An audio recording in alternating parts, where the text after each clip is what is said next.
Assalamualaikum warahmatullahi wabarakatuh. Kami dari kelompok 13 yang beranggotakan saya Agnia, Saya Nanda Rahman Hakim, dan saya Muhammad Ihsan Fadila.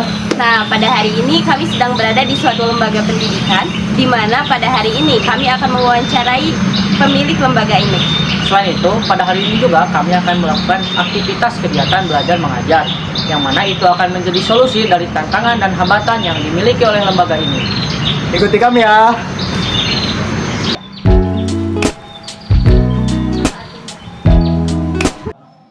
Assalamualaikum warahmatullahi wabarakatuh, Bapak. Ya, izin. Saya Nanda Rahman Hakim dari Prodi PGRI. Izin mengajukan beberapa pertanyaan kepada Bapak. Mewawancarai ini ya Pak. Yang pertama, apa sih yang menjadi latar belakang pendirikan lembaga ini, Bapak? Ya, Lembaga Yayasan Pondok Ikro berdiri tahun 1995. Latar belakangnya di tahun itu kondisi masyarakat di sini secara pendidikan rata-rata di bawah usia SD. Maksudnya pendidikan masyarakatnya di tahun itu adalah paling tinggi SD. Kedua, secara ekonomi masyarakat di daerah sini ekonominya ekonomi tidak mampu, kurang mampu, mayoritas namanya kampung liok di sini. Kampung Ya, karena disebut liok itu karena mayoritas pekerjaannya membuat batu bata dulu di sini, batu bata, kenteng, karena dari sini sampai Sapan itu kan mayoritas. Nah, itulah yang mendirikan awal dan dasar mendirikan yayasan ini. Karena masyarakat di sini kurang pendidikan, kemudian secara pendidikan agama pun dulu mah kurang, maka hadirlah yang namanya Yayasan Pondok Ikro itu awalnya. Karena satu, kondisi sosial masyarakat, ekonominya kurang mampu. Kedua, dari segi pendidikannya rendah, artinya SD kan berarti rata-rata paling rendah ya. Nah, itu awalnya. Jadi sangat banyak lumayan ya Pak. Terus setelah didirikannya lembaga ini, apakah ada tantangan dan hambatan baik sebelum didirikannya lembaga ini maupun setelah didirikannya? Kalau sebelum tentu itu tadi ya latar belakang karena masyarakat khusus pendidikan, karena kita yayasan Pondok Ikro itu fokus di bidang pendidikan utamanya.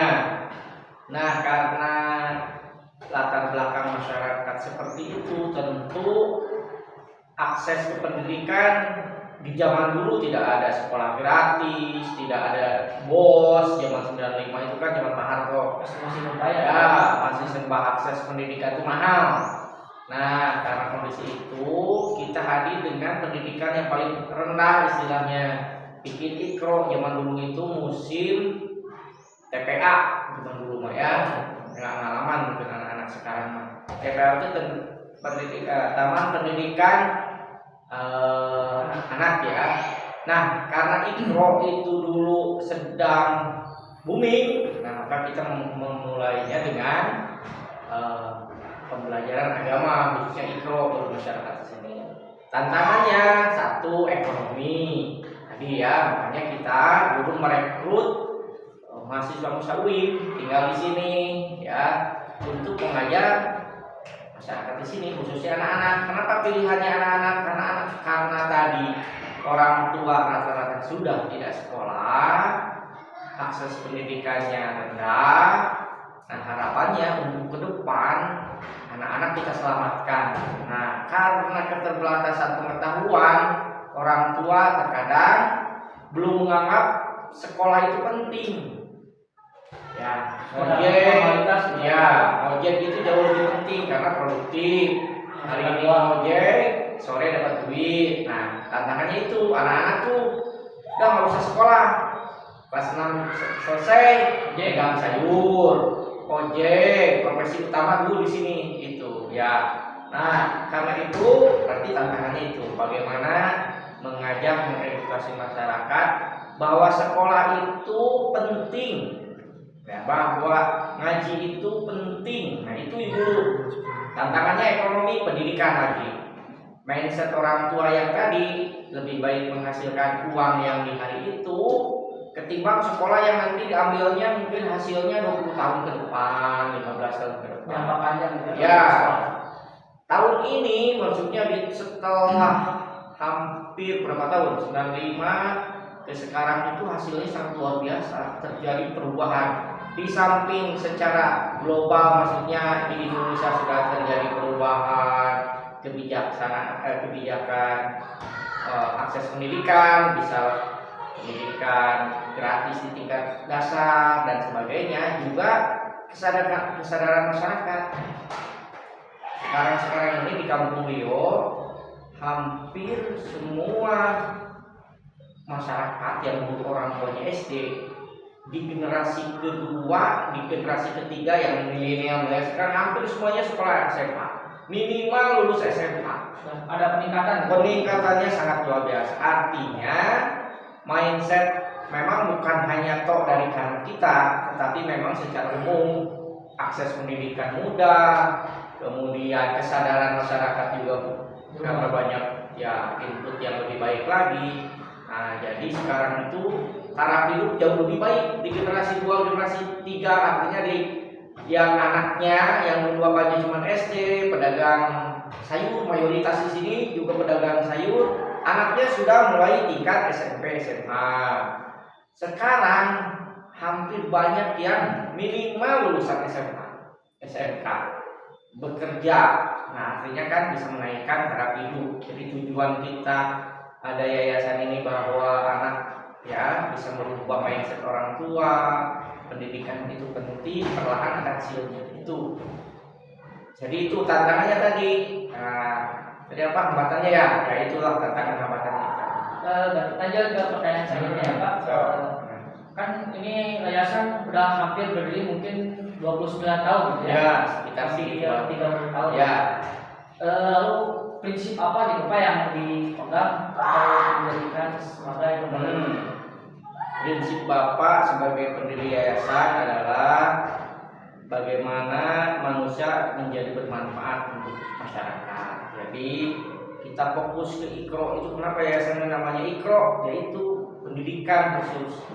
Nah, kita hadir jadi prinsip itu bagaimana masyarakat di sekitar sini harus lebih pintar, harus lebih melek ya terhadap pendidikan, dan itu jadi pegangan. Apa pegangannya? Yang paling bermanfaat, apa yang paling terbaik manusia itu kan manusia yang paling bermanfaat. Nah, itulah yang jadi tagline kita, pegangan kita bahwa kita harus bermanfaat buat masyarakat sebanyak-banyaknya. Itu ya. Kasih. Ya, so.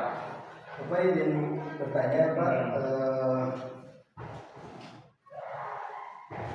apakah ada inisiatif atau program yang sedang dijalankan oleh lembaga ini untuk mengembangkan diri atau memperluas pengaruhnya? Saat ini dan sebelum-sebelumnya kita dari dulu yang awal tadi hanya pendidikan untuk anak-anak bidang pengajian saja, kita mulai kembangkan secara pelan dulu hanya tok pendidikan ngaji gitu ya, terus berkembang menjadi kegiatan ekonominya dengan didirikannya BMT, namanya BMT Laksaka. Jadi berkembang di kegiatan sosialnya, kita menyelenggarakan berbagai kegiatan yang sifatnya sosial, misalnya pernikahan massal, hitanan massal, pembagian sembako sudah kita laksanakan sejak dulu awal-awal kita berdiri. Nah, itu dikembangkan. Kemudian untuk saat ini kita punya pendidikan formal, dari mulai yang formal itu ada tingkat RA, MI, kemudian yang informalnya kita punya persamaan pula Rusto atau tingkat SMP, SMA kita punya. Kemudian kita dulu sebelum memang ada perubahan kebijakan dari pemerintah, kita punya pendidikan untuk guru PAUD, guru TK tingkat D1. Sebelum ya karena ada kebijakan pemerintah harus S1 itu kita hentikan. Dan berbagai kegiatan yang sifatnya training, pelatihan dan seperti itu ya. Nah itu untuk sekarang inisiatifnya itu kita mengembangkan itu dari segi yang sifatnya ekonomi, kemudian sosial, pendidikan formal. Kita perkuat itu dengan harapan kalau yang asalnya tadi menyasar anak-anak top pengajian, sekarang kita naik ke level yang sekolah formal atau informal yang secara aturan memang ada dalam peraturan pemerintah itu. Selanjutnya Bapak, bagaimana cara lembaga ini menyelesaikan masalah dalam proses yang Menyelesaikan karena kita bergaul dengan masyarakat, banyak hal yang biasanya hadir ya. Mungkin kalau di sekolah formal itu biaya, bagaimana kita menyelesaikan penganggaran, pembiayaan operasional buat yayasan, operasional buat gurunya dan lain sebagainya, itu kita selesaikan baik dari swadaya masyarakat atau kita cari ekonomi yang kita gerakkan sendiri ya. Yang kedua misalnya karena kita bermasyarakat selalu ada saja permasalahan dengan masyarakat sekitar, mungkin dari siswa kita, mungkin dengan hal-hal yang lain yang berkenaan dengan kehadiran kita. Yang namanya dakwah mah tidak selalu pro ya, tapi ada kontranya.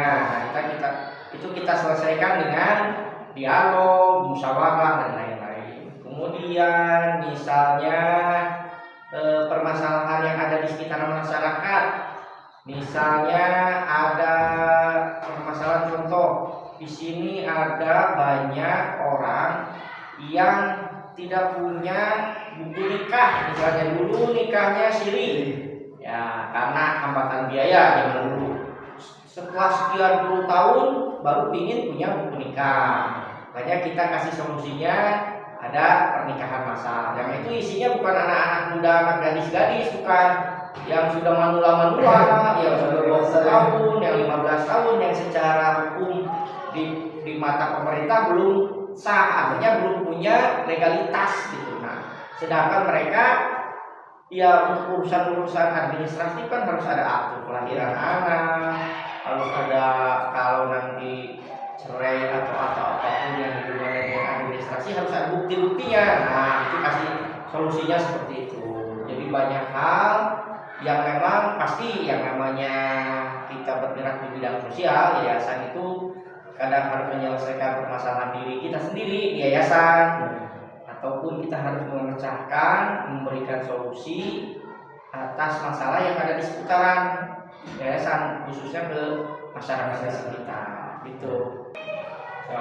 Kemarin kan Abi itu sempat observasi di belakang ke Salimah, nanyain ada guru PNS atau enggak gitu, karena perlu juga untuk wawancara guru PNS. Karena di Salimah tuh nggak ada katanya gitu. Nah, apa alasan dari yayasan ini tidak menerima guru PNS? Oh gitu.